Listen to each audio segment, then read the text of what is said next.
Halo Sobat Ngopi Pajak, ngobrol pengetahuan dan ilmu pajak. Assalamualaikum. Kasus yang sering terjadi adalah wajib pajak, baik orang pribadi ataupun badan, setelah mendaftarkan diri seringkali lupa untuk menjalankan kewajibannya. Dalam hal ini adalah pelaporan SPT tahunan badan 1771. Apalagi perusahaan yang didirikan ternyata belum beroperasi. Padahal kewajiban pelaporan telah ada sejak mulai terdaftar. Agar terhindar dari sanksi akibat tidak melaporkan SPT, simak video ini sampai habis. Sobat Ngopi bisa bantu channel ini agar bisa berkembang dengan cara like, subscribe, dan jangan lupa nyalakan loncengnya agar sobat bisa jadi yang pertama ketika kami upload video baru. Serta jangan ragu untuk bertanya dan berkomentar jika ada pertanyaan. Baik Sobat Ngopi, untuk membuat ISPT tahunan badan 1771, hal yang pertama perlu kita ketahui adalah dasar hukum. Dasar hukum berkaitan dengan pembuatan ISPT tahunan badan 1771 adalah Perdirjen 02 PJ 2009 tentang tata cara penyampaian, penerimaan, dan pengolahan surat pemberitahuan. Dalam pasal 1 ayat 5 disebutkan, surat pemberitahuan tahunan, pajak penghasilan yang selanjutnya disebut SPT tahunan PPH adalah SPT PPH untuk suatu tahun pajak atau bagian tahun pajak yang meliputi SPT tahunan orang pribadi dan SPT tahunan badan. Selanjutnya, dalam pasal 4 ayat 6 disebutkan SPT tahunan wajib disampaikan dalam bentuk dokumen elektronik oleh wajib pajak yang poin A terdaftar di KPP Madya, KPP di lingkungan kantor wilayah Direktorat Jenderal Pajak Jakarta Khusus, dan KPP di lingkungan kantor wilayah Direktorat Jenderal Pajak Wajib Pajak Besar. Selanjutnya, sudah pernah menyampaikan SPT tahunan dalam bentuk dokumen elektronik. Selanjutnya, diwajibkan menyampaikan SPT masa pajak penghasilan pasal 21 dalam bentuk dokumen elektronik. Selanjutnya, diwajibkan menyampaikan SPT pasal 23 dan atau PPH pasal 26 dalam bentuk dokumen elektronik. Selanjutnya, diwajibkan menyampaikan SPT masa pajak pertambahan nilai dalam bentuk dokumen elektronik. Selanjutnya, menggunakan jasa konsultan pajak dalam pemenuhan kewajiban pengisian SPT tahunan pajak penghasilan, dan atau laporan keuangannya diaudit oleh akuntan publik. Maka, dari sini bisa kita lihat bahwa kewajiban penyampaian pelaporan menggunakan media elektronik, dalam hal ini adalah ISPT, adalah wajib pajak yang terdaftar pada KPP sebagai dimaksud pada poin A, kemudian yang sudah menyampaikan SPT masa baik itu PPH 21, PPH pasal 23 maupun PPN dengan dalam bentuk dokumen elektronik, maka diwajibkan untuk menyampaikan SPT tahunan dalam bentuk elektronik yaitu ISPT. Termasuk juga wajib pajak yang sudah menggunakan konsultan pajak atau laporan keuangannya diaudit oleh akuntan publik.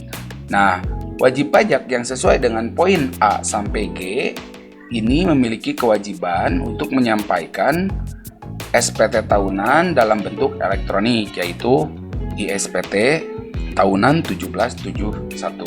Baik, selanjutnya kita akan masuk pada tata cara atau panduan untuk menginput atau membuat ISPT tahunan badan 1771. Ada beberapa dokumen yang perlu dipersiapkan sebelum kita mulai membuat ISPT badan. Yang pertama adalah persiapkan NPWP dan KTP dari pengurus yang namanya tertera atau tercantum pada akte pendirian. Yang kedua, siapkan juga dokumen akta pendirian. Selanjutnya adalah perlu disiapkan Laporan keuangan yang akan dilaporkan sebagai lampiran meliputi HPP, laporan laba rugi, dan neraca. Tentu saja karena perusahaan ini atau perusahaan yang dalam contoh kasus ini adalah perusahaan yang baru berdiri, maka untuk harga pokok dan laba rugi belum ada transaksi kecuali pada bagian neraca, yaitu sudah ada terisi jumlah modal yang sesuai atau tertera, yang mana informasi ini didapatkan dari akta pendirian perusahaan tersebut. Selanjutnya, dari dokumen-dokumen tadi, agar lebih mudah dalam melakukan penyusunan ISPT badan, sebaiknya dari dokumen tadi berupa NPWP dan akta pendirian, kita buatkan profil WP, sehingga pada saat melakukan input akan lebih mudah. Sebagai contoh, bisa dibuat seperti ini. Baik, selanjutnya kita mulai untuk pembuatan ISPT tahunan badan 1771. Selanjutnya kita masuk ke menu ISPT. Untuk wajib pajak yang baru pertama kali menggunakan ISPT, pertama kali kita masuk ke menu Connect Database, kemudian pilih database yang sesuai. Untuk pertama kali kita diharuskan memasukkan NPWP, karena sebelumnya kita sudah mempersiapkan rekap profil dari wajib pajak. Kita pakai data tersebut untuk mengisi profil pada ISPT ini.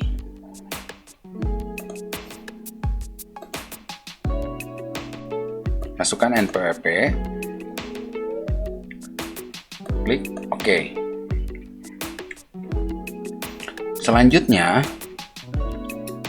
kita mengisi profil wajib pajak, di mana profil ini berisi NPWP wajib pajak, nama wajib pajak, alamat wajib pajak, kelurahan, kecamatan, kota, kode pos, telepon, negara domisili, merek usaha, nama kantor pelayanan pajak, jenis usaha, KLU, jenis WP, tahun buku, jenis laporan keuangan. Untuk yang diberi tanda bintang ini adalah kolom yang wajib diisi. Kemudian di halaman 2 di sini ada pimpinan perusahaan yang berisi nama dan jabatan. Yang kedua adalah nama pejabat penandatangan. Bisa jadi pimpinan perusahaan dan pejabat penandatangan SPT ini berbeda. Selanjutnya yang ketiga adalah nama kuasa penandatangan. Nah, dalam hal ini SPT untuk penandatanganan dapat dikuasakan. Kuasa ini bisa salah satu pengurus yang namanya tercantum di akta atau kuasa khusus. Kuasa khusus di sini adalah konsultan pajak yang ditunjuk untuk melakukan penandatanganan SPT tahunan tersebut. Kemudian, yang terpenting adalah keterangan yang diisi dalam profil wajib pajak ini harus diisi sesuai dengan SKT. SKT ini adalah surat keterangan terdaftar yang kita dapatkan ketika kita pertama kali mendaftarkan diri atau mendaftarkan badan usaha ke kantor pajak. SKT ini kita dapatkan bersamaan dengan NPWP. Baik, kita isi dulu untuk halaman 1. Untuk jenis laporan keuangan, ini disesuaikan dengan jenis usaha. Jika memang untuk contoh kasus ini kita pilih perusahaan industri manufaktur. Kemudian ini diabaikan saja. Kita cek kembali apakah telah sesuai. Setelah semua kolom yang diperlukan pada halaman 1 diisi, kita pindah ke halaman 2. Isi kembali. Untuk yang terakhir, nama kuasa penanda tangan ini disesuaikan kebutuhan seperti yang dijelaskan tadi. Kuasa di sini bisa salah satu pengurus yang namanya tercantum pada akta pendirian atau kuasa khusus dalam hal ini adalah konsultan pajak. Baik, selanjutnya simpan.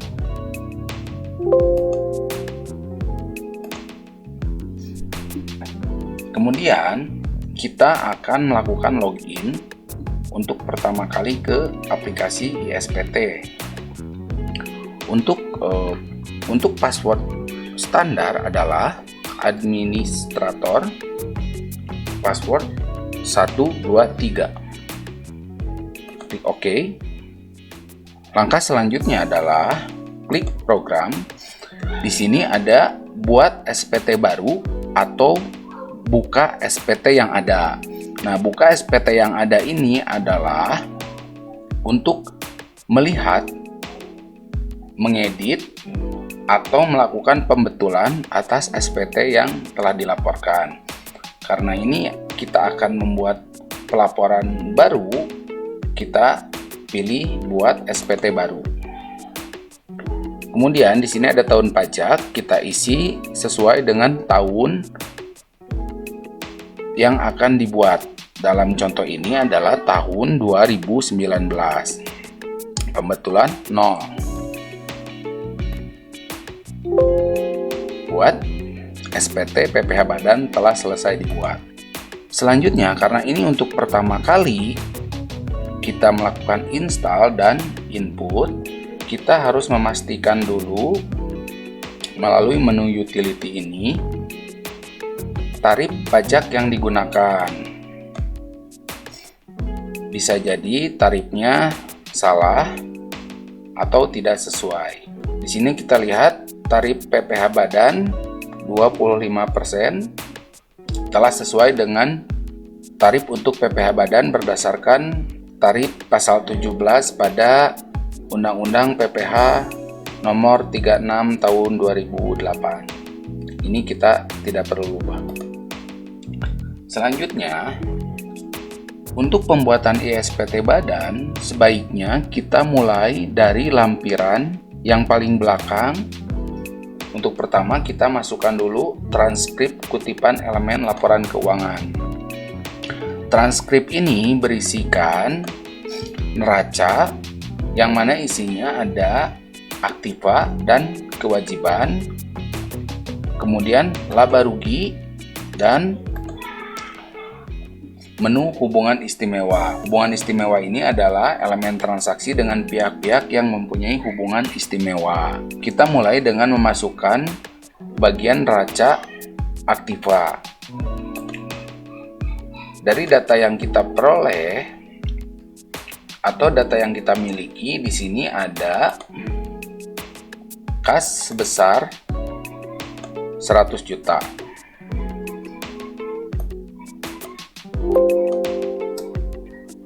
Ini kita masukkan. Kemudian lawannya adalah modal.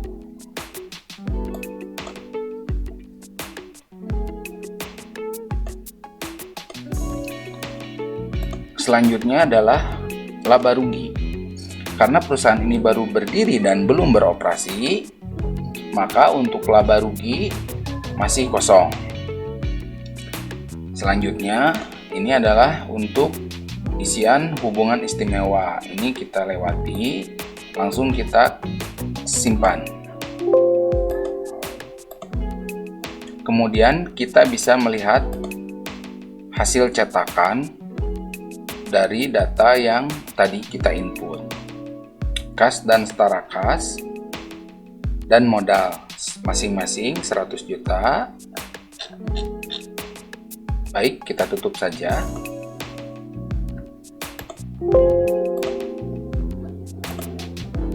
Selanjutnya kita masuk pada menu lampiran.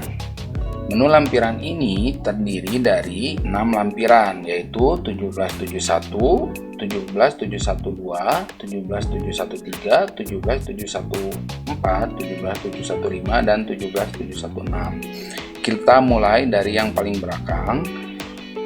Kita isi daftar penyertaan modal pada perusahaan afiliasi dan pinjaman kepada pemegang saham atau perusahaan afiliasi. Ini disesuaikan dengan kondisi perusahaan.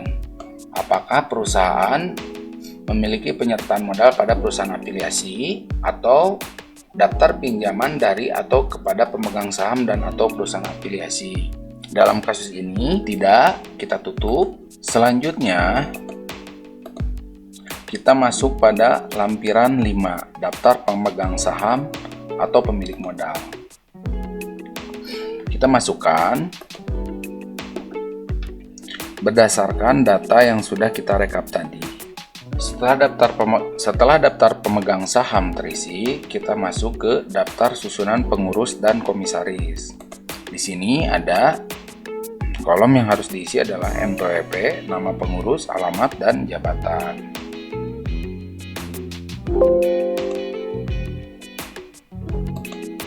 Daftar susunan pengurus sudah terisi. Lalu kita tutup. Selanjutnya kita masuk ke lampiran 4. Lampiran 4 ini adalah penghasilan yang dikenakan PPh final dan yang tidak termasuk objek pajak. Untuk perusahaan ini kita abaikan dan kita lewati saja karena belum ada transaksi. Tutup. Yes. Selanjutnya masuk ke kredit pajak dalam negeri. Nah, kredit pajak dalam negeri ini adalah PPh yang telah dipotong atau dipungut oleh pihak ketiga. Jika ada, kita masukkan di sini. Untuk kasus ini kita lewati. Kemudian kita masuk pada formulir 17712, yaitu perincian harga pokok penjualan dan biaya. Nah, untuk perusahaan ini kita lewati juga.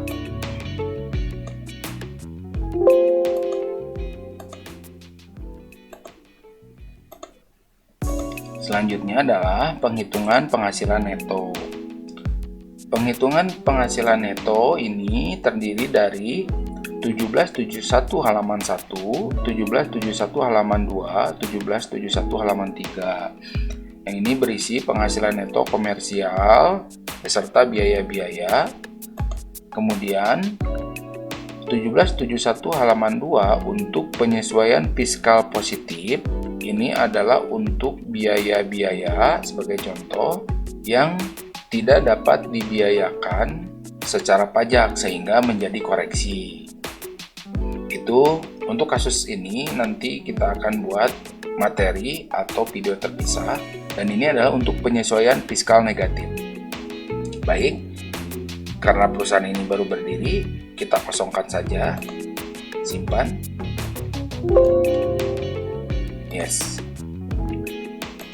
Selanjutnya kita cek lampiran khusus. Di sini berisi daftar cabang utama, jelas tidak. Yang kedua, daftar penyusutan dan amortisasi fiskal. Jika perusahaan ini telah memiliki aktiva, akan dimasukkan di kolom ini. Ini berisi daftar aktiva yang akan diperhitungkan penyusutannya, biasa disebut dengan daftar penyusutan fiskal.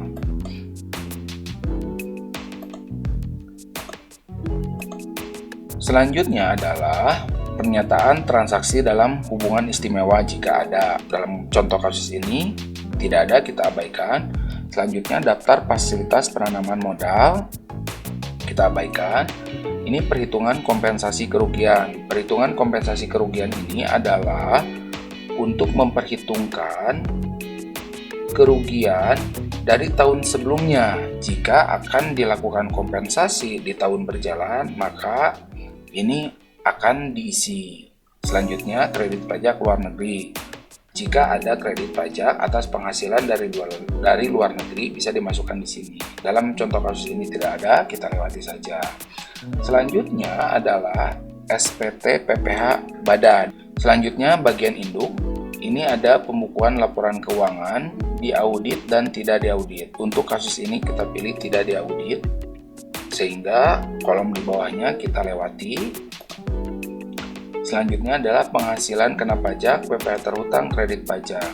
Nah, penghasilan neto fiskal ini akan terisi secara otomatis jika kita sudah mengisi lampiran tadi.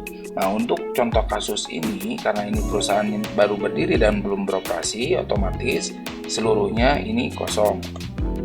Termasuk bagian C dan D, bagian E dan G, dan bagian H. Ini kita kosongkan semua. Yang perlu kita isi hanya poin B, laporan keuangan, transkrip kutipan elemen ini diisi karena memang kita isi. Jadi intinya untuk checklist ini adalah dokumen-dokumen yang akan dilampirkan atau yang terisi dalam lampiran-lampiran SPT. Ini kita kosongkan. Yang kita isi hanya laporan keuangan dan transkrip saja. Untuk transkrip ini, dalam keterangan hasil cetaknya tertulis tidak untuk dilaporkan. Jadi sebetulnya sudah terdapat dalam file CSV yang nantinya akan kita laporkan. Selanjutnya, tanggal lapor SPT. Kapan SPT ini dilaporkan? Nah, untuk pelaporan SPT yaitu adalah untuk WP Badan berakhir pada akhir bulan April tahun berikutnya. Sebagai contoh, ini adalah untuk tahun pajak 2019, tanggal pelaporan akhir berarti jatuh pada tanggal 30 April 2020. Simpan. Selanjutnya adalah daftar surat setoran pajak. Jika pada saat pembuatan SPT Badan terdapat pajak terhutang, maka daftar SSP yang harus dibayar ini kita input di sini. Karena untuk kasus ini belum beroperasi, belum ada penghasilan dan belum ada PPh terhutang, maka ini kita lewati saja. Selanjutnya adalah kita membuat file CSV. Nah, file CSV ini adalah bagian file yang nanti akan dilaporkan melalui e-filing. Kita buat, perhatikan tahun pajak, jangan sampai salah. Contoh kasus ini adalah tahun 2019, kemudian kita tampilkan data. Nah, setelah muncul, kita checklist dan kita pilih di mana file ini akan disimpan. Kemudian setelah ditentukan file ini akan disimpan di mana, kita klik Create CSV. Data telah disimpan dalam bentuk CSV format. Baik, kita keluar. Pembuatan ISPT PPh Badan 1771 telah selesai. Kemudian kita cek hasil CSV yang kita buat tadi. Nah, file CSV ini sudah kita buat. Dalam file CSV ini, penamaan ini adalah penamaan yang sudah distandarisasi oleh DJP, yang mana 15 digit di depan adalah nomor NPWP dari wajib pajak tersebut. Kemudian selanjutnya adalah tahun pajak dan kode status SPT tersebut, apakah SPT normal atau pembetulan. Dan yang terakhir adalah F11 sekian-sekian adalah kode formulir dari SPT tahunan badan. Kemudian setelah ini selesai, kita tinggal melaporkan pelaporan SPT badan melalui DJP online atau e-filing dengan mengupload dokumen PDF dan file CSV. Nah, dokumen-dokumen apa saja yang perlu dilampirkan itu ada pada ketentuan Perdirjen 02/2019. Dokumen apa saja yang perlu dilampirkan untuk kelengkapan penyampaian pelaporan SPT tahunan. Nah, untuk tata cara pelaporan melalui e-filing akan kita bahas pada video selanjutnya. Baik, untuk panduan pembuatan ISPT PPh Badan cukup sampai di sini. Jika dirasa video ini bermanfaat, tolong dibagikan, di-share pada teman-teman yang membutuhkan. Assalamualaikum warahmatullahi wabarakatuh.